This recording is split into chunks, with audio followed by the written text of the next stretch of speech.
합장하십시오. 아미타불, 아미타불, 아미타불. 반갑습니다.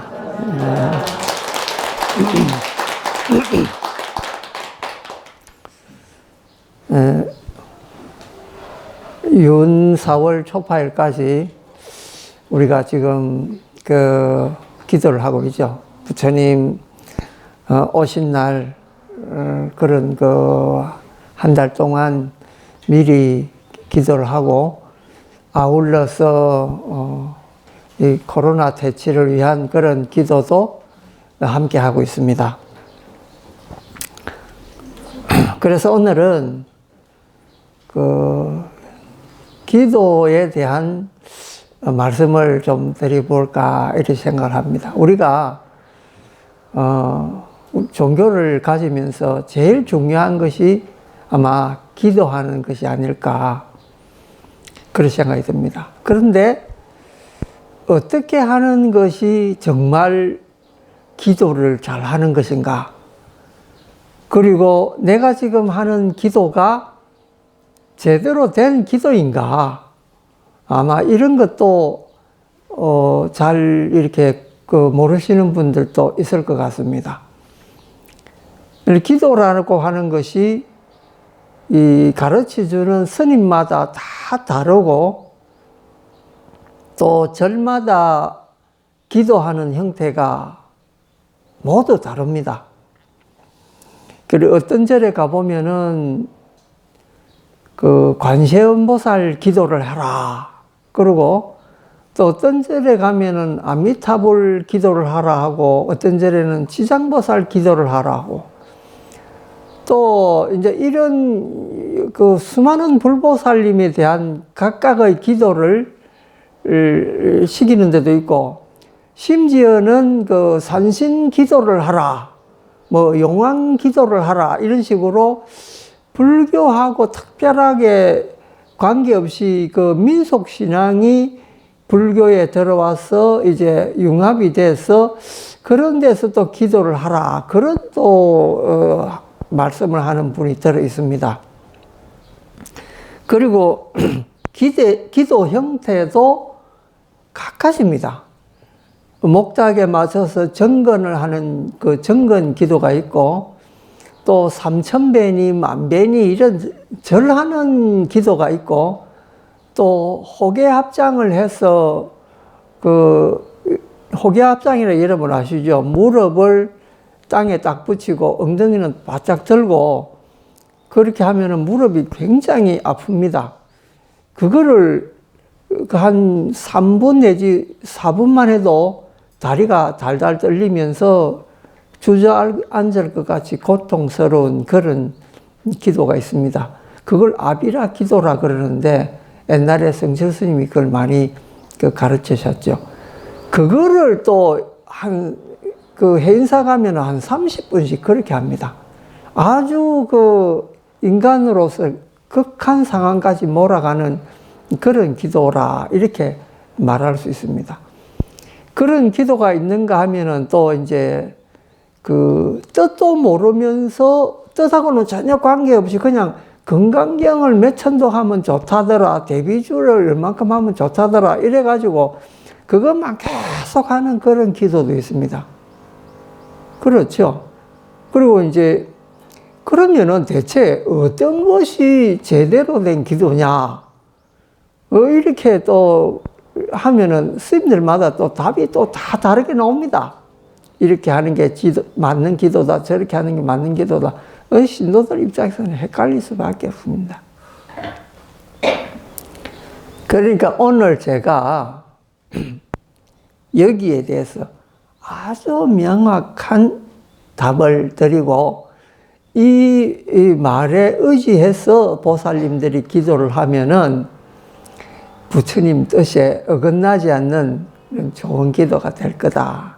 이렇게 생각을 합니다.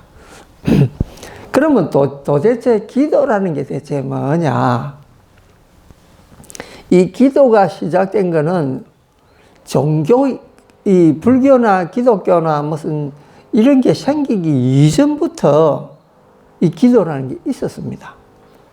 그러니까 아주 원시 시대 때 인간이라고 하는 그 나약한 존재들이 자연의 위대한 그 힘, 정말 천둥벼락을 치고 폭풍우가 오고 해일이 일어나고 지진이 생기고 심지어는 그 월식이나 일식 이런 천재의 그 변화가 있어도 사람들은 두려워하면서 기도를 하기 시작했습니다. 그 기도라는 게 뭐냐? 저 하늘에 제사를 지내기도 하고 또는 큰 그 산과 그 물에 가서 제사를 지내기도 하고 심지어는 큰 돌이나 나무 아래에서도 제사를 지내기도 했습니다. 그것이 이제 옛날 그 원시 시대의 기도법이었습니다. 우리 조상들도 옛날에 그 마을에 당산이라고 하는 그 선앙당이 하나씩 있었습니다. 그 당산에 그 큰 나무가 반드시 한 그루 있고 그 나무에 오색 깃발을 빙빙 둘러쳐가지고 거기에다가 조그만 돌탑을 쌓기도 하고 이래가지고 거기서 기원을 하고 또 1년에 한 번씩 그 풍년이 들면은 거기에 이제 여러 가지 음식 같은 거 차려놓고 선앙당에서 그 제사를 지내기도 하고 그랬습니다. 그게 우리의 소박한 그 기도였습니다. 그래서 잘 되게 해 주십사 이런 이제 그냥 그런 그 막연한 그런 이제 비는 거였죠. 그뿐만이 아니고 나라에서도 가뭄이 들면은 임금님이 직접 나와가지고 하늘에 제사를 지냅니다. 기우제를 지내죠. 그리고 임금님도 그 기우제 지낼 때는 목욕 제계를 하고 음식을 먹지를 않고 이제 그 몇 날 며칠을 그 기우제를 지내게 되죠. 그러니까 그 임금된 사람도 얼마나 떼약볕 밑에서 그 고통스럽겠습니까? 어쨌든 그러한 정성이 있어야 하늘이 감흥을 해서 비도 내려주고 그 기도에 소원도 들어준다. 그렇게 생각을 했습니다. 이것이 이제 점점 이렇게 내려오면서 각 민족마다 그 하나의 신앙이 생기기 시작하는데 그거를 우리는 주로 동물을 가지고 그 주제를 삼았습니다. 그걸 뭐라고 부르냐면 토테미즘이라고 부릅니다. 토템이라고 하는 것은 그 어떤 특정한 동물을 자기 부족의 징표로 삼아서 거기에다가 이제 제사도 지내고 이렇게 우리는 무슨 호랑이 부족이다, 우리는 곰 부족이다 이런 식으로 해서 그거에 대해서 이제 제사를 올리는 그런 풍속이 있었습니다. 그거를 이제 조금 전에 말씀드린 토테미즘이라고 하는 그런 거죠. 그러면은 우리나라 사람들은 우리 한민족은 무엇을 토템으로 삼았느냐? 곰을 토템으로 삼았다 이거죠. 단군 신화에도 그 곰하고 호랑이하고 와서 사람 되기를 원하니까 그 100일 동안에 쑥하고 마늘만 먹고 동굴 속에서 지내라 했는데 곰은 못 견뎌서 도중에 나갑니다. 그런데 곰만이 남아서 호랑이는 나갔는데 곰만이 남아가지고 끝까지 견디냈는데 그러고 이제 사람이 됐죠. 그걸 우리가 보통 신화에서 나는 웅녀라 그러잖아요. 그래서 웅녀하고 하늘에서 내려온 신과 결합을 해서 그때 이제 자손이 생기기 시작했는데 그게 우리 한민족이다 이거죠. 그러면은 한민족은 뭘 토템으로 삼습니까? 곰을 토템으로 삼았다. 그러니까 우리는 곰의 후예다 이렇게 볼 수 있습니다.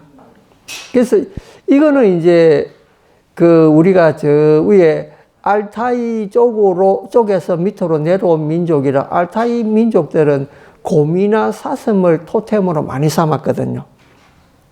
그러니까 지금도 사슴을 토템으로 삼은 민족이 그 유목 비슷하게 해서 알타이 쪽에 바이칼 호수 있는 쪽에 많이 살고 있는데 그 사람들은 가면을 쓰면은 사슴 뿔 같은 걸 가지고 머리 위를 장식합니다. 그래서 그 사람들은 그런 사슴을 토템으로 하는 사람이고 우리들은 곰을 토템으로 했는데 우리 민족에도 아마 한 부류는 사슴을 토템으로 삼은 일이 있다 이렇게 봅니다. 그게 뭐냐면요. 신라의 왕관을 보면은 이렇게 길쭉해가지고 그 사슴 뿔처럼 생겼지 않습니까?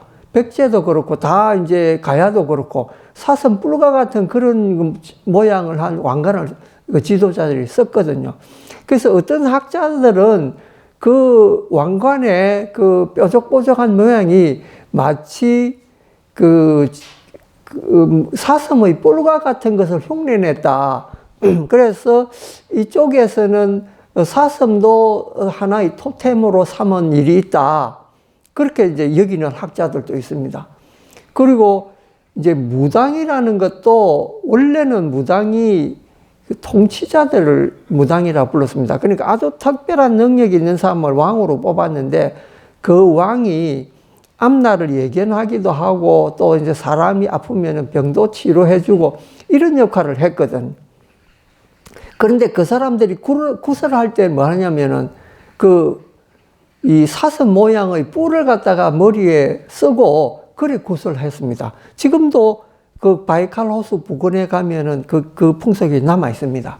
그래서 세계적으로 무당이 아주 용한 데는 바이칼 호수 근처에 사는 그 민족하고 우리 민족이 이 무당의 그 힘이 크다. 이제 아직까지도 그렇게 믿고 있고 서양의 학자들 한국 민속을 연구하는 사람들도 똑같이 그렇게 생각을 하고 있습니다. 그래서 그 사람들 하는 일이 뭐냐? 이제 굿하는 일이니까 굿은 뭐냐면 일종의 우리가 지금 말하는 기도입니다. 그런데 나중에 부락이 커지고 이렇게 나라 국토가 커지니까 무당들을 제끼고 힘이 센 남자들이 이제 나라를 통치하기 시작했는데 그것이 오늘날 왕입니다. 그래서 무당들은 한켠에는 밀려나고 그 힘센 남자들이 이제 나라를 장악해서 나라를 다스리게 되고 무당들은 뭐냐면은 일반 백성들한테 점쳐주고 약만 아프면은 그 푸닥거리를 해주고 이런 역할로만 남게 되었다 이거죠. 그래서 그게 지금까지 쭉 내려오는데 어쨌든 세계 곳곳에 이 무당의 흔적은 있습니다. 근데 그 사람들이 주로 하는 일이 뭐냐면은 아픈 사람을 위해서 기도해 주는 일이 그 사람들의 주된 일이었습니다. 그러니까 이 기도라고 하는 것은 아주 몇천 년의 종교 이전에 아주 오래된 역사를 가지고 있다라는 거죠. 그래서 그 사람들은 그 토템에 기도를 올리기도 하고 그 명산 대천을 찾아서 기도를 하기도 하고 그런 여러 가지 그런 신비한 장소를 찾아서 기도를 합니다. 근데 그거 참 묘한 게 말입니다. 우리나라 큰 절들 있지 않습니까? 이 큰 절들은 옛날에 무당들이 와서 대대적으로 굿을 벌이던 그런 판이었습니다. 그러니까 통도사도 옛날에 큰 연못이었는데 그 연못에 9마리 용이 살아가지고 자장율사가 가가 그 9마리한테 비켜라. 우리가 여기 절을 짓겠다. 이러니까 용이 못 비키겠다고 이제 버티니까 자장율사가 그 9마리 용을 퇴치를 하는데 8마리를 없애고 나니까 한 마리가 눈먼 용이 있어가 그 눈먼 용이 빌기를 저는 눈 멀고 이러니까 절을 해하지는 마십시오. 그 대신 제가 통도사, 절에 남아서 절을 보호하겠습니다. 이래가지고 자장술사가 좋다. 그래가 거기에 조그만 연못을 하나만 니는 요 안에 살아라. 이러니까 지금도 통도사에 가면은 산신각 앞에 연못이 하나 있는데 거기에 이제 지금도 그 용이 살고 있다 이렇게 이야기가 전해지고 있죠. 그 전에 우리 통도사 살 때 그 연못에 동전 많이 던지잖아요. 그러니까 동전 던진다고 찌녁을 다 물을 걷어내니까 간에 찌녁 뿌리더라고요. 용은 없더라고요. 어쨌든 그런 식으로 이제 이거는 이제 용이라는 게 실제 존재하지 않았지만은 아마 제 생각에는 용을 숭앙하던 무당들 무리가 아니었나. 그 중에 세력이 센 사람이 9명이 있었는데 그 중에 8명이 끝까지 반항을 하고 한 사람은 이제 아이고 미안합니다. 잘못했습니다. 제가 여기 절 짓는데 도와주겠습니다. 이라고 이제 남았는 게 아닌가. 저는 그래 생각을 합니다. 그래서 우리가 지금도 무당들이 용왕 먹이로 간다 하면서 바닷가 가가지고 이 국거리 하지 않습니까? 그런 식으로 아마 통도사에도 큰 연못이 있어가 거기에 무당들이 찾던 그런 신성한 장소였다. 이런 생각이 들고, 뭐 해인산이 이런 데도 옛날에는 다 거기에 무당들이 와서 구다던 그런 장소거든. 근데 불교가 들어오면서 이제 그거를 이제 불교화 해가지고 무당들은 한 곳에 물러나고 이제 거기에 그 대신에 이제 불교가 그 안에 들어가게 됐다는 거죠. 그러니까 지금도 큰 절에는 다 그런 흔적들이 있는데 그 흔적들이 뭐냐면은 첫째로 산신각. 우리나라의 원래 신앙 중에 아주 옛날부터 있어 온 신앙이 뭐냐면은 산신신앙입니다. 그 산신신앙이 왜 생겼냐면은 하늘에서 내려온 임금과 그 다음에 곰이 된 웅녀가 이제 그 사이에서 애가 났는데 그 애가 이제 당군이죠. 근데 그 당군이 오랫동안 세상을 통치하다가 나중에는 태백산에 들어가서 산신이 됐다라는 기록이 한국에 아주 오래된 그 역사에 나옵니다. 그래서 우리나라, 원래 한민족을 세웠던 그 할아버지가 산신이 됐기 때문에 한국은 산신신앙이 시작하게 됐죠. 그래서 세계 어느 나라에도 우리처럼 산신신앙이 이렇게 극성한 데는 세계적으로 없습니다. 그래서 이 프랑스에 한국 산신신앙만 연구하는 학자가 있는데 한국 산신신앙은 굉장히 유니크하다. 유니크하다는 것은 유일무이하다 이 말이에요.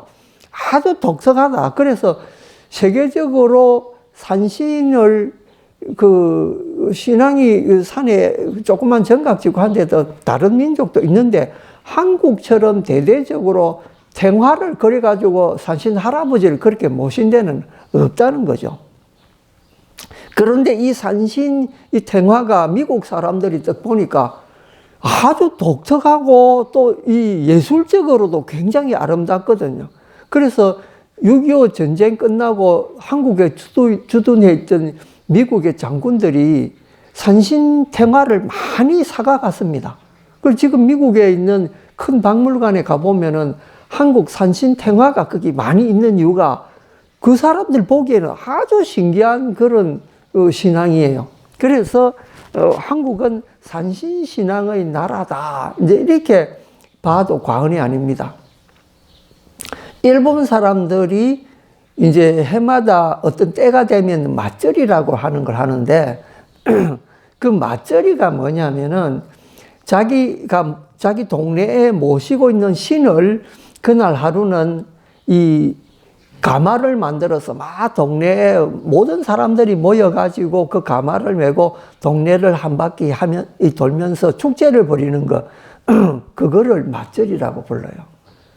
그런데 일본은 어줍지 않은 신을 가지고도 맞절이를 만들어가 구경거리가 있고 지금도 이렇게 보면은 몇백 년 된 의상을 그걸 그대로 입고 그 행색이 아주 대단합니다. 그런데 우리도 과거에는 산신한테 그런 성대한 그런 제를 올렸을 건데 그것이 지금 다 사라지고 절에나 가야 한쪽 구석에 산신 각이 있어가지고 거기에 지금도 이제 보름이면은 무기라든지 명태라든지 이런 거 올려가 치성드리는 사람들이 있죠. 근데 애석한 거는 우리도 그런 민속 문화를 그대로 개성 발전했으면은 우리도 그거 외국인들이 와서 하나의 볼거리가 되고 또 하나 그 유네스코에 올라가는 그런 뭐 멋진 게 안 되겠냐 이런 생각이 듭니다. 그런데 이제 우리나라 그런 선앙당 문화라든지 산신 문화라든지 이런 것이 이제 기독교가 들어오면서 그건 미신이다 이러면서 그걸 다 없애기 시작했습니다. 그래서 정말로 우리 민족이 5,000년 역사를 가지고 있는데 그 5,000년 동안에 내려오던 그 고유의 습성을 그냥 하루아침에 다 없애버린 거예요. 그러니까 지금 이렇게 개화된 세상에서 그것이 옛날 사람들이 정신을 위로하던 거라는 거를 모르는 사람이 없는 거죠. 아니, 일본 사람이라고 해서 그런 신이 존재하는 걸 믿겠습니까? 그런데 그거를 하나의 풍속 신앙으로 해서 쭉 이렇게 자기 나라 문화로 성화를 시켜서 내려오니까 외국인들도 볼 때 너무 신기하고 거기에 일본만의 특징적인 그런 아름다움도 있고 모든 예술이나 음악이 이런 게 다 그대로 보존되고 있는 거거든. 근데 한국은 그걸 당장 없애버린 거예요. 그러니까 이게 뭘 해야 되는가? 그것도 지혜가 있어야 된다는 거죠. 근데 다행히도 절에서 그걸 감사하라는 거예요. 비록 우리 불교하고는 관계없는 그 한국 토속의 신앙이지만 그거를 불교에서는 끌어들인 거예요. 기독교 같은 곳에서는 없애야 된다 이러지만 불교는 그것마저도 다 안아버린 거예요. 그래서 우리가 절에 가면은 부처님한테도 예배하고 또 이제 산신한테도 가서 예배하고 이런 게 심지어 그뿐만이 아닙니다. 그 조왕신, 이 조왕신을 모시고 있는 건 절에밖에 없습니다. 이제는 옛날에는 시골에 가면 할머니들이 조왕 먹인다고 이렇게 조그마한 쌀 해가지고 올리기도 하고 있는데 그거 지금 싹 다 사라졌거든요. 그럼 남아 있는 게 절밖에 없습니다. 그리고 절에 부엌에 공양간에 가면은 조왕탱아 조그마한 걸 모신다든지 위패를 하나 붙인다든지 이래가 지금도 거기에 마주 올리죠. 여러 대중들한테 이렇게 좋은 밥을 짓게 해줘서 고맙습니다. 이런 뜻이잖아요. 그걸 가지고 누가 그 사악한 이게 잘못된 신앙이니 누가 그런 말 하겠습니까? 소박한 민중의 마음이 거기에 붙어 있는 거거든요. 남아 있는 거죠. 그뿐만 아니고 용왕당도 절에 있습니다. 예, 그러니까 이 불교라고 하는 거는 포용의 종교라. 포용이 좀 모든 걸 그냥 안아버린 거예요. 그래서 모든 문화가 용광로처럼 불교 안에 들어오면 모두 다 이렇게 같이 더불어 살아가는 이런 일이 이제 되는 거죠. 그래서 우리가 절에서 예를 들면 화엄 살림한다, 건강 살림한다 할 때 살림이라는 게 살려준다는 뜻이잖아요. 모든 걸 절 안에 들어오면은 모든 것이 살아나는 거예요. 불교하고 관계없는 것도 다 살려줍니다. 이게 불교의 이 융화 정신이죠. 그런데 반면에 이 기독교나 이런 종교는 무조건 자기 거 아니면 다 쳐내버립니다. 없애버리고 그건 나쁜 거다 하고 자기 것만 복음이다 이렇게 이야기하는 거죠. 그래서 그 나라 그 민족이 가지고 있는 몇천 년 거라도 자기 교리에 안 맞으면 전부 다 없애버립니다. 그러니까 그거는 완전히 뭐랄까 문화를 배척하고 민족성을 말살하는 그런 종교라고 볼 수가 있습니다. 그래서 이렇게 똑같이 기도하는 일이지만은 이 정신을 어디에 두었느냐 이것이 굉장한 이제 차이가 있습니다. 그러면은 도대체 기도라는 건 무엇이냐? 우리가 뭔가 이루어 보려고 하는 것이 기도 아닙니까? 아픈 사람이 있으면 아픈 건 나서달라. 가난한 사람은 좀 돈 좀 벌게 해달라. 시집 장가 안 간 사람은 결혼하게 해달라. 이렇게 빌어보는 것이 이게 기도 아닙니까? 그런데 그 기도가 어떤 사람은 되는데 또 어떤 사람은 안 됩니다. 예를 들면은 내 로또 좀 받게 해주십시오. 맞게 해주십시오. 이런 거는 정말로 되게 힘든 기도잖아요. 벼락 맞는 것보다 더 힘든다는 게 그 로또 맞는 거거든요. 그 정도로, 근데 인간의 욕심이라고 하는 거는 내 그 일확천금 갑자기 생기게 해 주십시오. 그런 거는 이 기도발이 잘 안 받습니다. 그건 어렵습니다. 그런데 이제 간절하면은 이루어진다. 우리 스님들도 여러분들한테 그런 말 하죠. 간절해봤나? 정말로 간절하면은 그게 이루어진다. 그런데 이게 이 불교에서만 이런 말을 하는 것이 아니고 세계 모든 종교에서 이런 말 똑같이 합니다. 간절하면 이루어진다. 그리고 실제 이제 기독교에 가면 왜 간정이라는 게 있잖아요. 간정은 내가 이렇게 기도했는데 이렇게 나는 성취를 했다. 이런 거 간정이라고. 불교에도 영험담이라고 해서 내가 기도를 했는데 이러한 성취를 했다. 이렇게 영험담이 있고, 힌두교도 그렇고, 이슬람도 그렇고, 다 그런 거 부지기수로 있습니다. 그런데 정말 간절하면 이루어지나? 정말 간절하면 이루어집니다. 그걸 이제 서양에도 그런 학자들이 있습니다. 그게 뭐냐면은 피그말리온 효과라는 게 있습니다. 이 피그말리온 효과라는 게 뭐냐면요. 이제 그리스 신화에 옛날에 하늘의 신과 땅의 신이 함께 부부가 돼서 살았는데 여기에 여러 명의 아들, 딸을 주은 거예요. 그런데 하늘의 신이 워낙 바람기가 많아가지고 이 땅의 여신이 극히 아름다운데도 불구하고 이제 바람을 피웠습니다.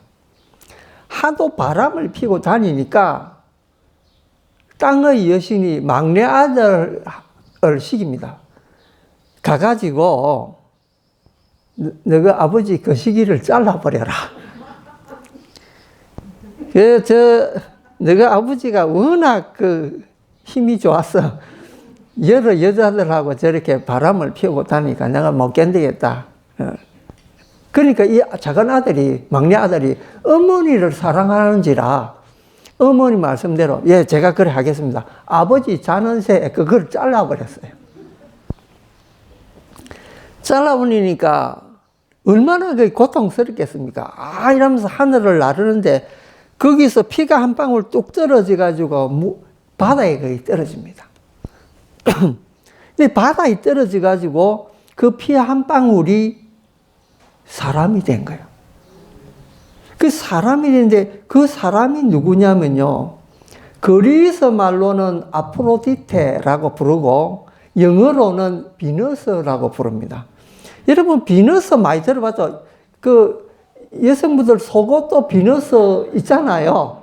예. 그 비너스가 왜 비너스냐 하면은 이 남자의 피 한 방울로 바닷물에 들어가 이 사람이 된 것이 얼마나 아름다우냐면은 도저히 상상할 수가 없는 아름다움을 가지고 있는 거예요. 지금도 중세에 보티첼리라고 하는 유명한 화가가, 그러니까 레오나르도 다빈치의 약간 선배되는 사람인데, 이 보티첼리가 그린 이 비너스의 탄생이라고 하는 그림이 있는데, 그 그림에 보면은 금발에다가 그 볼륨감 있는 몸매에다가 아름답기가 짝이 없습니다.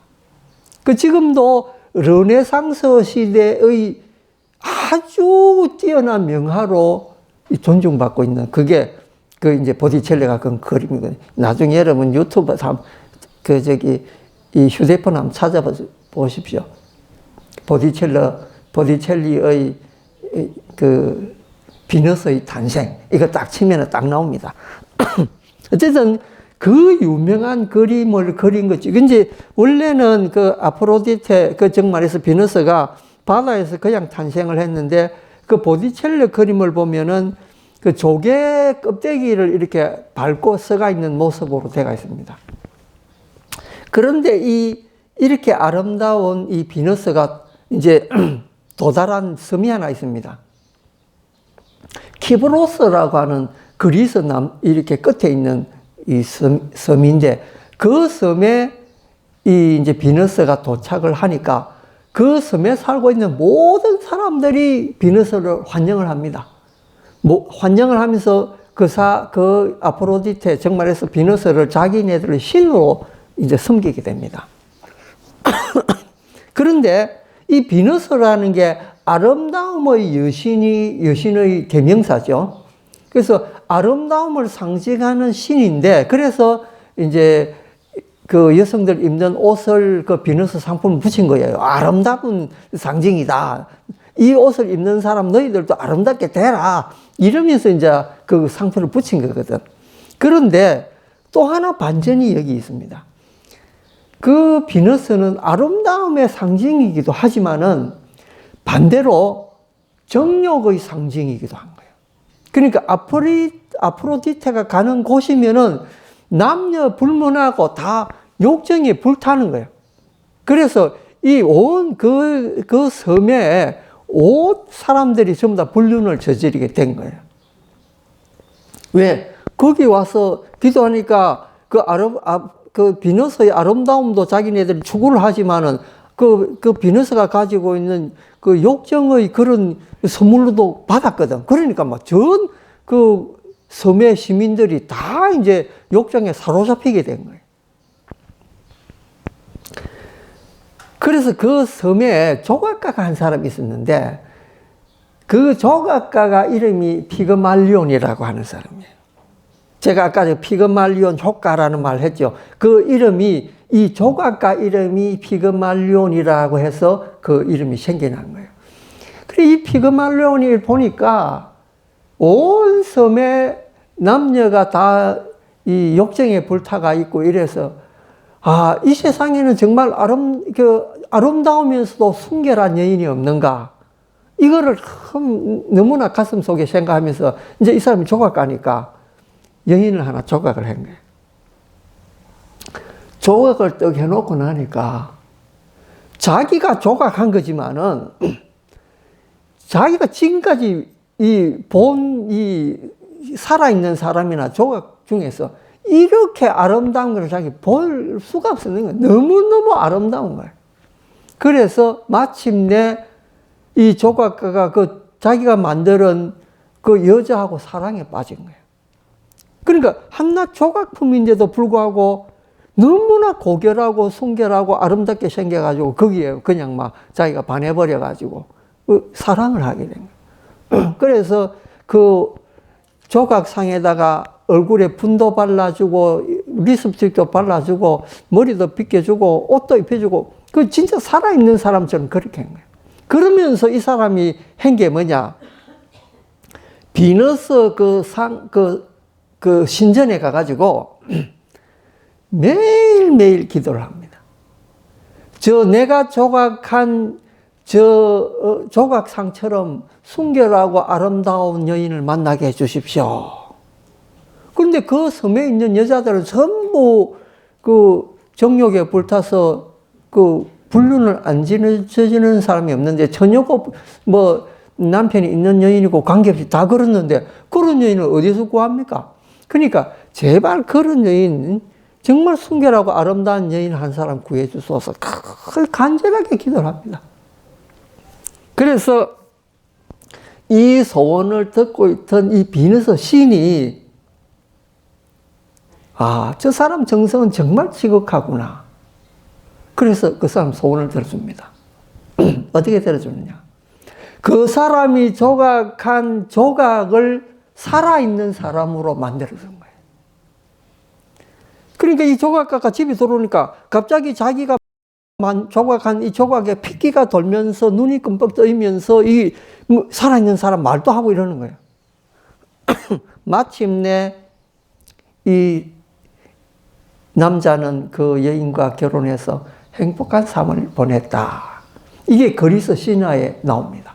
그래서 이 피그말리온처럼 간절한 기도는 이루어진다. 그래서 서양에서도 피그말리온 효과, 네가 정말 간절하면은 이 피그말리온이 했던 것처럼만 간절하면은 네 소원은 이루어질 것이다. 이렇게 해서 간절한 기도의 효과를 피그말리온 효과라고 부릅니다. 자, 이게 이제 여러분한테도 해당이 되겠죠. 간절하게 기도를 하면은 이루어집니다. 그런데 예를 들면 내 아들이 사법고시를 치는데 내가 절에 와서 간절하게 기도를 한다고 해서 그게 되느냐? 안 된다는 거예요. 그 사람도, 시험 치는 사람도 간절하게 이 시험을 공부를 해야 된다는 거죠. 그 두 개가 서로가 이렇게 손바닥이 치면 소리 나듯이 그렇게 돼야 이루어진다는 거예요. 한쪽만 해서 안 되는 거예요. 그래서 불교에 이런 말이 있습니다.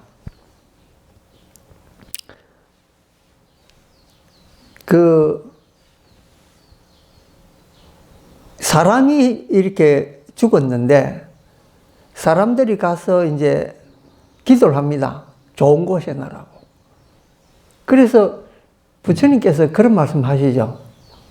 너희들이 돌을 물속에 넣어놓고 여러 수백 명의 사람이 모아서 돌을 올라라 하면은 돌이 떠오르겠느냐?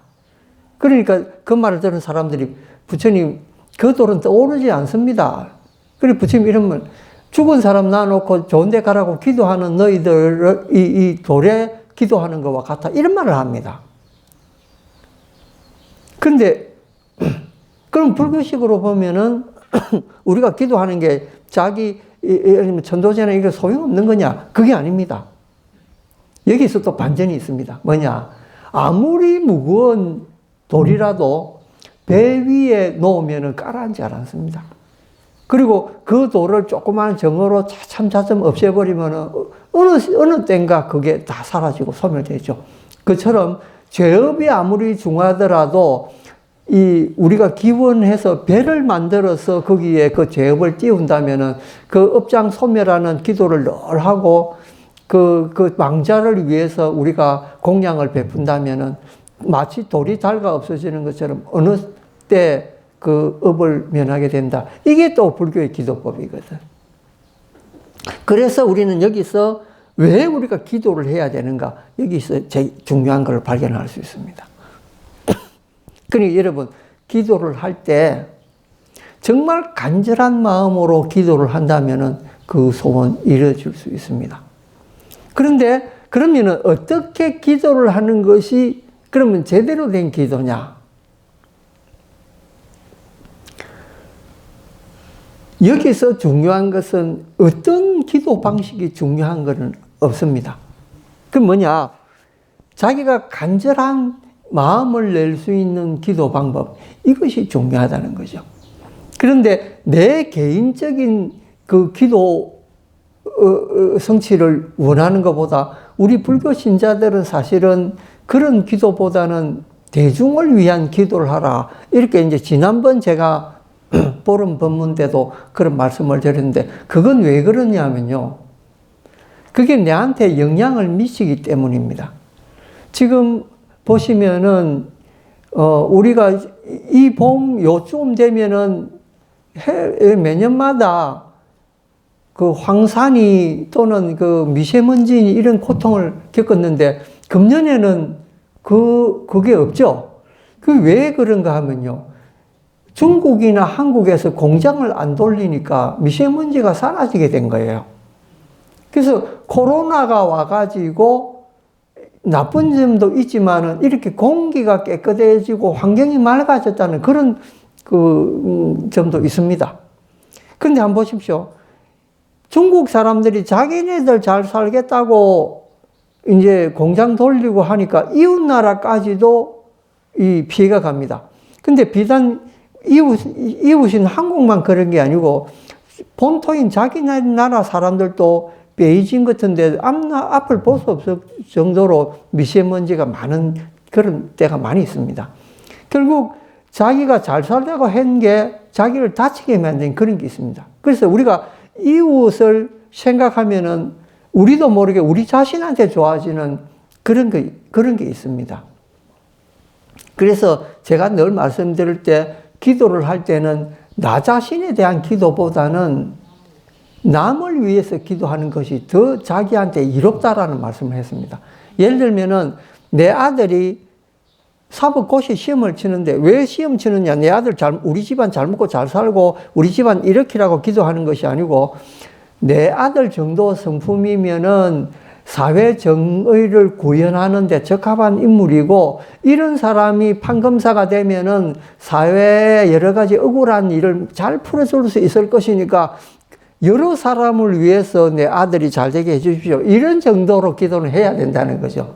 내가 잘 먹고 잘 산다 보나. 그러면은 내 아들이 잘 먹고 내 아들 의사 되게 해주십시오. 똑같은 이야기입니다. 내 아들이 의사 됨으로 해서 보다 큰 보살심으로 여러 사람을 진짜 자비로운 마음을 보살 수 있는 그런 인물이 되게 해주십시오. 이게 제대로 된 기도 아닙니까? 아, 내 어디 빚지가 있는데 그것 좀 해결해 줘. 이게 기도가 아니고, 그런 기도는 잘 안 됩니다.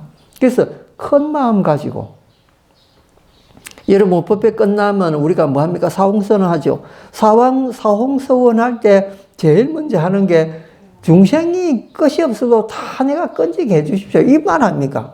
근데 두 번째, 세 번째, 네 번째 나오는 법례를 없애겠습니다. 법문 다 배우겠습니다. 불도를 다 이루겠습니다. 그거 왜 그렇게 하느냐? 앞에 있는 중생을 다 제도하기 위해서 세 가지가 필요한 거라. 사실 중생을 구제하겠다는 그 원력이 없으면은 법례, 무슨 법문, 뭐 불도 이루는 거 이런 거 필요 없습니다. 그게 중생을 구제하기 위해서 그런 것이 필요한 거지. 그 중생 구제 안 할 것 같으면 그 세 가지가 뭐 필요 있겠습니까? 필요 없는 거죠. 그러니까 불교의 핵심이 중생을 구제하는 데 있다라는 거예요. 그러니까 그것 때문에 우리는 공부를 해야 되고, 번뇌망상도 없애야 되고, 불교를 또 성취해야 되고, 그런 목적이 있는 거죠. 그러니까 내가 살아가는 목적이 뭔가를 생각해 보십시오. 우리는 짧은 시간을 그냥 태어났다가 목적지가 어딘지도 모르고 그냥 삽니다. 살다가 그냥 늙고 병들면 그냥 죽게 되는, 그게 인생이거든요. 그런데 우리는 우리 자신이 이 세상에 태어날 때는 뭔가가 가치 있는 일을 해야 된다는 그런 목적이 있는 거죠. 그 목적이 뭐겠습니까? 우리가 산과 물을 깨끗이 스스로 정화할 수 있는 힘이 있습니까? 그런 힘은 없습니다. 우리가 할 수 있는 일은 가깝게는 내 식구와 조금 더 멀리 가면은 내 이웃에 조금이라도 마음을 열어주고, 그들을 위해서 미소를 지어주고, 우리 회주 스님 잘하는 거 얼굴에 미소 있잖아요. 그 왜 그렇습니까? 그 이웃에 내가 할 수 있는 최소한의 보시거든요. 이 부처님께서 이제 기도법을 이야기를 처음 하신 게 경전에 이렇게 나옵니다. 스님네를 청해서 신도들이 공양을 올렸습니다. 그러니까 스님네들이 공양을 다 하시고 이제 일어나서 공양 잘 먹었습니다. 고맙습니다. 가버렸어요. 근데 이 신도가 마음이 섭섭한 거예요. 섭섭해서 부처님을 찾아옵니다. 찾아와서 부처님, 우리가 스님네들을 모셔서 공양을 올렸는데 부처님께 이거 스님들이 오셔가지고 그냥 공양만 드시고 가셨는데 우리 좀 섭섭합니다. 그럼 뭐가 섭섭하노? 아니 스님들이 공양을 자셨으면은 이 공양을 올린 저희들한테 축복을 내려줘야 되는데 축복을 안 해주시고 그냥 갔습니다. 아 그래? 알겠다. 그래서 스님들을 다 모았습니다. 모아놓고 이제부터 너희들은 신도집에 공양을 초대받아 갈 때는 공양 끝에 반드시 그들을 위해서 축복해 주도록 해라. 그런 말씀했습니다. 그래서 그때부터 스님네들은 공양 받으면 신도들을 위해서 기도를 해주게, 짧은 기도를 해줬습니다. 그 기도가 이제 축복의 기도입니다. 이 가정에 아무 탈 없이 일들이 잘 풀리고 여러분 모두 다 건강하십시오. 이런 내용으로. 그리고 행복하십시오. 이런 내용으로 기도를 하는 거예요. 그때부터 우리가 이제 스님네들이 신도들을 위해서 기도하는 게 시작이 됐습니다. 그러면은 그 신도들은 어떻게 해서 그럼 기도를 하게 됐느냐? 경전에 이렇게 나옵니다. 장사하는 사람들이 있었는데 장사를 하면서 큰 풍파를 한번 겪었습니다. 그런데 이제 다른 종교를, 힌두교를 믿는 사람들은 오, 신이시여 하고 뭐 이렇게 기도를 하게 되지만, 불교를 믿는 사람은 어떻게 기도를 해야 되는지 모르는 거지. 그래서 부처님한테 와서 여쭈었습니다. 부처님, 우리들은 기도를 어떻게 할까요? 그러니까 부처님께서 이런 말씀하시죠. 나무 불타라고 해라. 나무 불타가 뭡니까? 부처님께 귀합니다. 이거잖아요. 삼귀 할 때 제일 처음에 나오는 거죠. 그러면 우리가 환난을 당하고 어려움에 닥치고 마음에 평안하지 않고 할 때는 뭘 생각해라? 신이시여 우리한테 자비를 베풀어 주소서 이렇게 하는 것이 아니고 부처님께 기합니다. 이게 우리의 기도라. 그래서 이게 최초로 불교 신도들이 기도하는 법을 부처님이 가르쳐 주신 거예요.